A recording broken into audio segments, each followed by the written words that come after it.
All right, good morning everybody. Thank you so much for joining us. Today we're going to discuss a very important topic when it comes to wealth and the bitachon portion of that. And the part that we're going to be talking about is wealth for the sake of honor. This is on page 154 if you want to follow along. What is wealth for the sake of honor? The wealth for the sake of honor, the way we know it, is somebody who amasses a lot of wealth for one purpose, for kavod. He's looking for respect from everybody else. He feels like he's going to buy his respect. The Rav Av over here talks about that very, very in depth. And he says you have to be super careful from this, both from the person who's wanting that respect, from the wealthy person, as well from the people who look up to this wealthy person. So the Rav Av says, there are certain classes of people that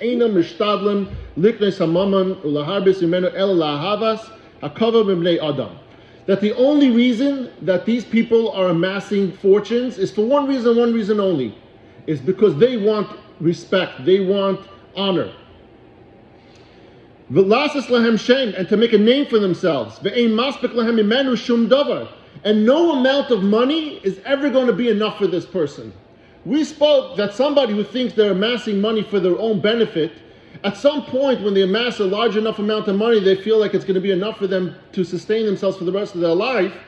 They stop. At that point they're good, because they feel like that's the money that's put away for them, and that's their thought process. But the person who their thought process is to get honor in this world, that person will never ever stop working. Why? Because as much money as that person makes, if he's just looking for kavod, the only thing he can do is keep on making more and more, because what's going to happen is somebody else is going to make more than him and he's going to lose that kavod. And that's the reason why a person who is amassing money just for the sake of wealth is never going to be happy. We spoke about that many, many times in our life. So the Rav Av explains why does a person think that money brings honor? What's the logic behind that? So a rich person says, "Oh, I have a lot of money, and everyone's going to give me a lot of respect." Where does that mindset come from? So the Rav Av says over here that true honor is really in both worlds, and true honor doesn't come from how much money you make. True honor comes from the mitzvahs and masim tovim that we do in this world, and we earn that both in this world and on the other world as we gain that true respect. And we see many times that people that are very wealthy, they don't get any respect. Maybe they think like they get respect. And then there are people who don't have a lot of money, and they have people have tremendous amounts of respect for them. So the Rav Av says over here, the cause for this mistake that a wealthy person thinks that they get respect because they have a lot of money is because they see that the regular person in his community looks up to them. So they think that because they have a lot of money, now they're earning a lot of respect. And they do not realize, however, that the reason these people are looking up to these wealthy people is what? It's not for them. It's not for the person themselves. It's because of what they have, what they perceive, what society says a wealthy person has. And hope that maybe if I become close to this person, if I kiss up to this rich person, I'll get something out of that. Maybe that's something, I'll get some possessions out of that. And if I flatter this rich person, then this person is going to like me and I will gain a bunch of stuff from that. Some people flatter the rich and hope to receiving gifts from them, or maybe it's a business venture and they're trying to kiss up to them because they want to, be involved in their businesses. And some of them are self-serving because why? They want to say, "Oh, who's my friends? All these wealthy people, they're all my friends." And people look at them, "Oh, wow, those are your friends?" So they feel like when you're kissing up to the rich person, this person is kissing up, he feels like his status gets elevated as well in his social circles. So Rav Av says, "Ve'ilu hishkilu v'havinu." If only they would be wise and understand, ki ein b'choltam v'loy b'chacham, that it is not within the ability or the power of the wealthy person Loy loses v'loy lemanaya el lemisha gazel loy haber etzlam. We kept talking about this the last couple of days. If you have the proper mindset, you're the person who's looking up to this wealthy person, and you have the proper mindset and understand that this wealthy person cannot give you any more or take away from you anything in this world, if it's not meant for you to have or not to have, then they would stop kissing up to these wealthy people in that manner. That is no reason for somebody to kiss up to a rich person for the sake of hoping to get something out of it financially or status or be involved in their inner circles or something like that. And the Rav Av says the reason people honor a wealthy man is in order to obtain some benefit from him and to ensure that the benefits are already receiving will not stop coming. So maybe they're kissing up to him because he's a rich person and he gives them a lot of business, and they're just kissing up to him, well, because they're afraid that if they don't kiss up to him, then what's going to happen? The person is going to stop giving him business. But the rich man has absolutely no control over these matters, right? We have to understand that. For example, a rich man can choose to give a needy person money, but whether or not this will actually happen is determined by Hashem alone. We spoke about this yesterday, if the rich person decides to give a person who's trying to be close to him for the sake of money, and the guy needs money, and the rich person gives it to him, it's still bechira. At the end of the day, if Hashem wanted this needy person to have extra money, He would give it to him whether it's from this rich person or another way. So we have to understand, we have to keep in mind that this rich person is not changing your financial benefit in this world, and nor will he change also your social status. The Rav Av elaborates a little bit in the bottom of here, the Matnas Chalkoi, and he points out that people seeking financial gain there's a particular duty upon those who raise money. He talks about somebody who's a collector, or somebody who raises money for yeshivas, for moistus. Their job actually is to kiss up to rich people, right? That's their job, and they're doing it really l'shem shemayim because they need money to support all these yeshivas and all these great organizations.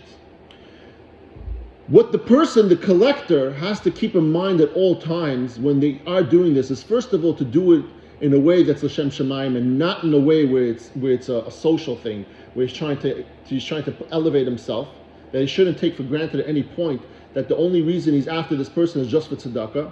And of course, the Matnas Chalkoi says, of course, when this rich person does write you a big check, you have to thank him and you have to encourage him to be able to give more, because this person did help out the moisid, the organization, whatever the needs are. But you have to understand, the collector still has to keep in mind, just like a business person has to keep in mind, that the results of him having money for this organization or this yeshiva or whatever he's collecting for has no bearing in mind for this one person. This rich person is not going to change the fate, whether for the good or for the bad, for the organization that you're collecting for. You're just merely going there because you're doing your hishtadlus. He brings a story over here. Matnas Chalkoi brings a story from the Chazon Ish. The Chazon Ish had a kollel in Bnei Barak, and he had a very, very severe shortage of funds. So what did he do? He sent two of his talmidim to the Schweiz. He sent them to Switzerland to collect money. The problem was that at that time it was very known that the people in Switzerland were suffering, and it was really, really hard times, and there wasn't a lot of money being given out over there. These two talmidim went, they came back a couple of weeks later, and they came back with very, very little. It wasn't enough to help so much. A couple of weeks later, a very, very wealthy American investor who had a lot of karas hatov for the Chazon Ish, who came to visit him, and he dropped a check for the full amount that it cost for the whole year, a huge check.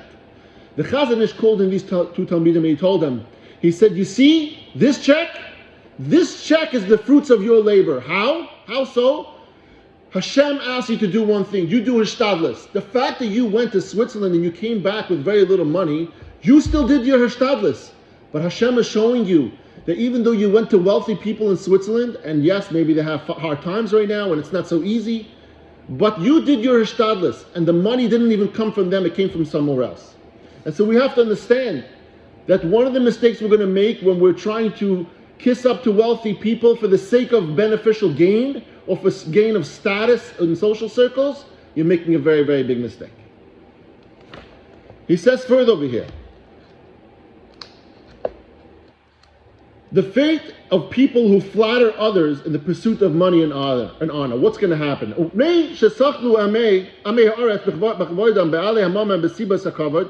Because the regular person who acts foolishly in honoring the wealthy in various forms of honor, in hopes of what? In hopes of gaining wealth and honor themselves.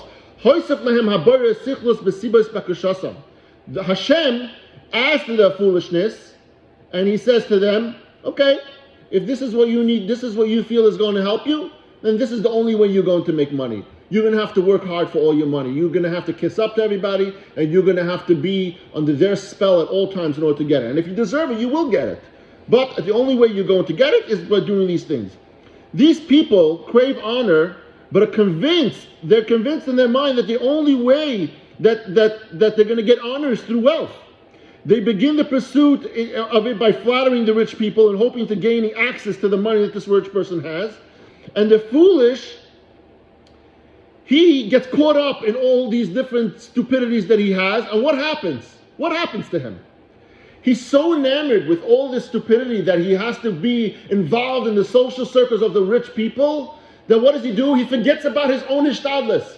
He puts so much energy into running after this inevitable money that he thinks he might get, but he doesn't realize if he takes all that koiches, all that energy, and he puts it into the hishtadlis that Hashem wanted him to do, he would come up with the exact same result, and maybe even a better result than he was before.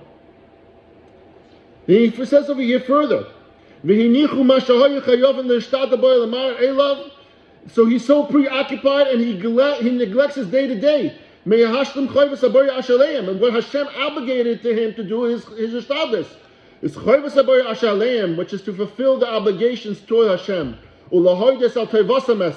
And to thank Hashem for his kindness for what he does to him.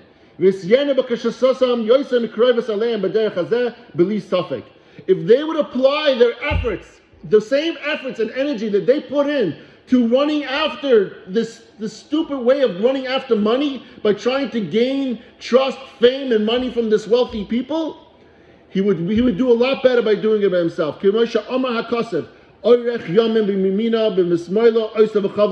the right and on the left, there's money all over. There's wealth and honor all over the place. And it says, wealth and honor come from you.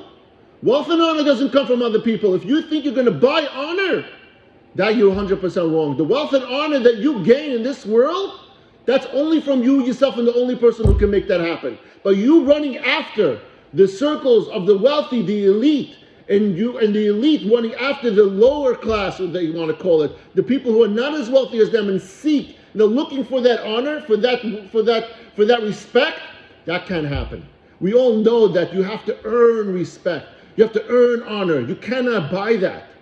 And I will tell you something a little bit. My grandfather, he's 96 years old, Chaim Stern, he's an amazing person, huge Talmud Chacham. I once had the opportunity to be in his office, and two collectors came to his office, very old people. This is about 15 years ago. And my grandfather didn't have any cash on him. He came over to me and said, Avrami, can you please do me a favor? Everyone knows me as Avrami in my family. Sorry, for those who don't know. He said, Avrami, give me $100, I'll pay you back later. No problem. I gave him $100. When he was done work, I drove him home. And I said, Zaidi, who are these people? He said, when I came after the war to America, I met these guys, they were my friends. He says, then I got a job, and I was an egg peddler, and I was a bus driver. I made a little bit of money to put food on the table, and these two people were my friends. HaKadosh Baruch Hu blessed me, and I started making a lot of money. There was a time in my grandfather's his life that he was an extremely, extremely wealthy man. He gave a lot of tzedakah as well. And he said, when I was very wealthy, those two people, they were my friends. He says, then the Bashefam gave him a clap, Hashem punished him for whatever reason, and my grandfather lost all his money, he went bankrupt. He said, but these two people, they were my friends. He tells me, Avrami, I want to tell you something so important. Hashem should bench you should make millions and millions of dollars, but remember one thing. If when it comes the time that you are going to buy your friends, just remember, when you can't afford those friends, you will no longer have them either. You have to earn respect. You have to earn your friends. The friends have to trust you for who you are, not for the bank accounts that you have. And if you go in the way of a Torah and Hashem's will and mitzvahs and masim tovim, you will earn respect, you will earn honor in the way you deserve it, both on this world and the other world. Thank you guys so much for joining me today. I really, really appreciate it, and I really enjoy sharing stories. If any of you have stories you want to share, I would love to share that on this public forum. Thank you.